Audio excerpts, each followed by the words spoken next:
feels so good to be back. I think that's the best way to say it right now. I started editing that trailer analysis, my 40-minute analysis of the latest Dawn Treader trailer, expecting it to. I knew it was going to be pretty complicated. It would take thought it would take about 2 weeks to edit, maybe ended up taking close to a month. And part of that is I just not a very disciplined editor. I start doing something, I'm like, oh, I'm going to make this as simple as I can. And then it's like, well, I could do this, I could do this, I could do this. Next thing you know, posting the last video a month later. But and the sad part of that was that like there's some really interesting stories came out, like this Michael Apted quote I'm going to talk about. My first instinct was, oh, drop everything, let's just make a video. But then I had to be very disciplined and say, no, focus on the trailer analysis, finish, or you won't get done until the movie's out. So I missed out on a lot of discussion.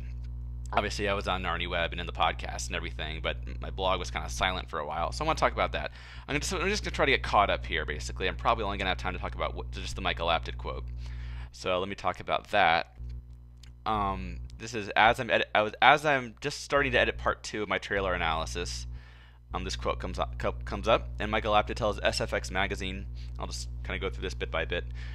We were able to, and I got to keep it down here because I'm in the library. I'm in a study room in the library. I'm not sure why they have a problem now. They haven't in the past, but they're telling me to keep it down. I guess these walls aren't totally soundproof, but I've done it before, never had a problem. But anyway, so I'll have to kind of keep it down. But Apted says, we were able to steal, really, from the book C.S. Lewis didn't write, which is the one that would have gone between the Dawn Treader and Silverchair. This quote is really bizarre, like Icarus calls it, the first time you read it, and there's more to it I'll go into in a second here. But then you read it again, it's like, okay, it kind of makes sense. But the first time through, it's like, wait, what does he mean? What he's saying here, and again, first off, he's not saying that there's some long-lost book that Lewis didn't write, that someone found in like an old safe or something that they're drawing on. He's not saying that.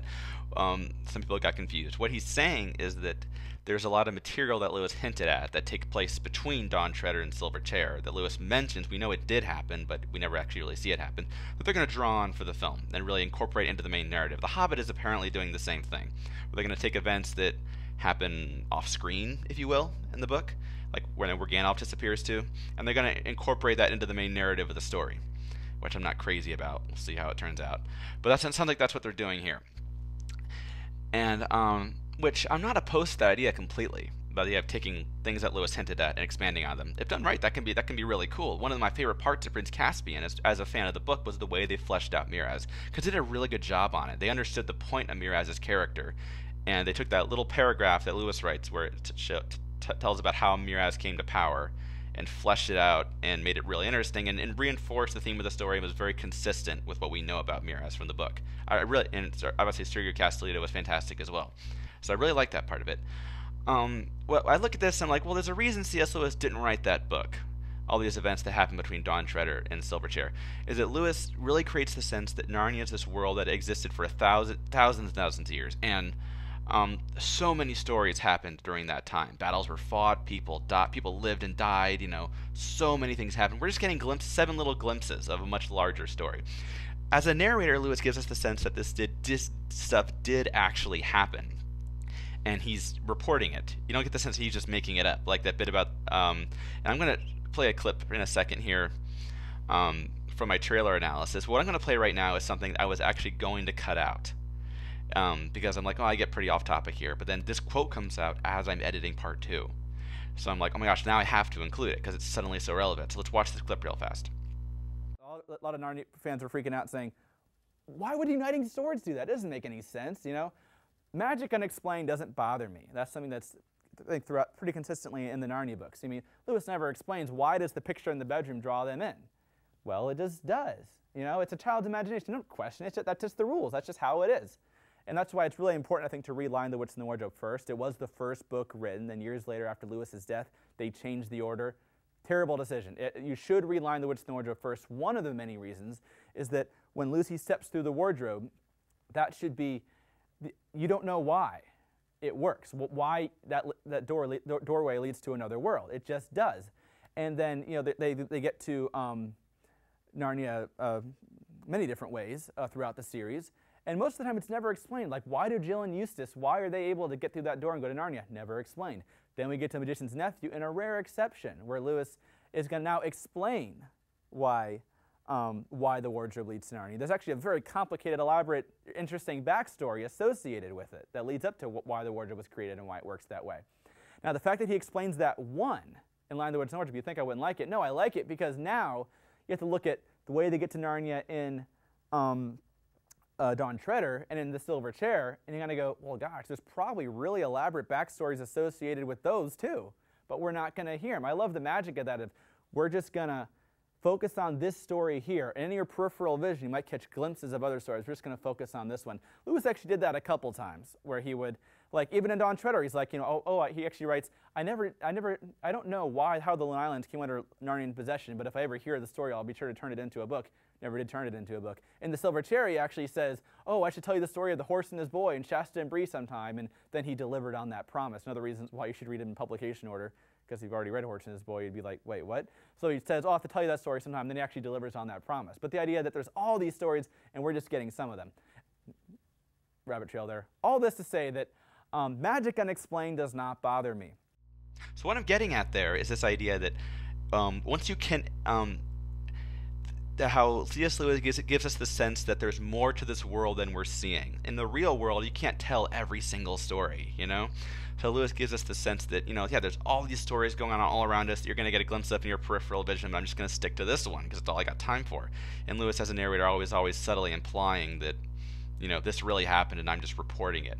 So it feels like a fairy tale because it's obviously a narrator telling it to us like it's a story, but it also feels very real because you feel like there are limits to this narrator's knowledge, and sometimes he's not even sure exactly how it happened, you know, which is really interesting. And notice how subtly Lewis does that too. I love that. He doesn't say, "Hey, this really happened. I'm just reporting it." You know, like kind of like how Lemony Snicket does it. He's very, very subtle about it. He's throwaway lines make you go, "Wait, what? Talk about that. What do you mean?" And what Apted's talking about here is connecting all the dots of not just Dawn Treader.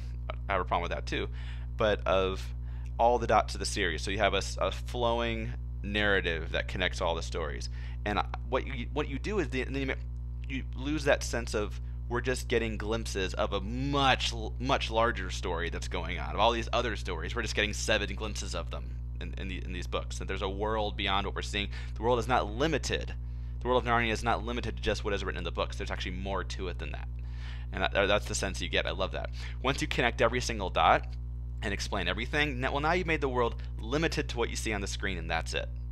And it robs the series of depth when you do that. I sometimes feel like they're trying to mature these films and update them for a modern audience. And when you do this, what you're really doing is dumbing it down. You're robbing it of some of its depth and making it finite and limited, less open to interpretation and wonder and imagination as well, I think. So that's the issue I have here. And this is really the kick in the stomach right here. It says that, Apted says, whereas Star Wars and Harry Potter are a bit more attentive to that flowing stream of franchise narrative, Mr. Lewis wasn't so keen on it. Basically saying, yeah, the problem is that the stories aren't enough like Harry Potter. Why not embrace Narnia and say, it's different, it's unique, it's special, let's make a different, unique kind of movie? And I've always kind of felt like, yeah, I said in my trailer analysis, wow, it feels like this one's kind of a stepchild of Harry Potter. I never expected Apted to actually say that, though. That was really disheartening. Like, why is it, let's try to make Narnia more like Harry Potter and Star Wars? Why can't it be, let's make Narnia special and unique and different? Rather than, hey, let's actually take a risk here and try to do something different. These are very special, unique books that stand apart even 50 years later. 60 years, actually. Stand apart from anything else that's ever been written. Any fantasy book I've ever read, Narnia stands out in my mind. And they're adapting them into films that are, I feel like I've seen them before. Same old cliches and conventions and formulas I've already seen. That's not a good adaptation. Why not take a special book and make it a special movie, a unique thing? So that's just really disappointing that take unique books, translate them into kind of entertaining but forgettable films because they're not that unique. That's what you seem to be saying here. So that was the biggest punch in the gut for me. Now, Apted doesn't seem like that articulate of a guy, and that's a lot of talented filmmakers. They have kind of deficiencies in other areas, and he's not that. I think maybe he's just not that articulate. He's not a very good interviewer, and so that's why a lot of this is weird. One thing he says here is that he talks about wanting to expand on the idea of the witches, plural, building up an army in the Silver Chair. I really think he just meant witch, singular. Because obviously the first thing that came to my mind was, the White Witch and Lady the Green Girl are going to team up. No, that'd be so dumb. That'd be like Venom and Sandman. You know, that'd be so cheesy. I don't think that's what he means here. I just think he meant witches, singular. And then at the end he says there's no real reason for the journey.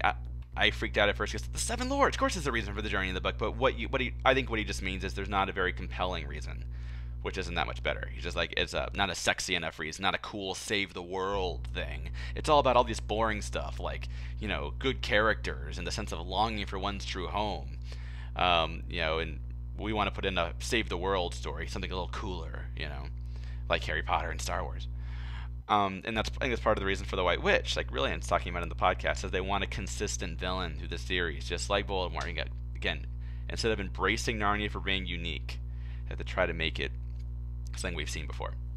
So this quote, it really did kind of irk me. It just felt like it was basically him admitting that, yeah, this area of the series that's really special and unique, how it's not that connected and really gets at a sense of depth and fairy tales and mythology, we're trying to take it away to make it more like Harry Potter and Star Wars. It's kind of how it came across to me. Now, I want to end this video on a good note.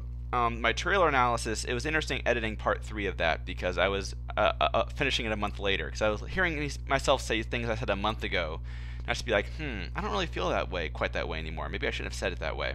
I don't regret saying any of it because it was all true at the time. I'm just feeling my expectations are a little bit higher now, just because reviews are coming out. Our own Tyrion saw the film; he really liked it. He would admit it's not perfect, but he liked it.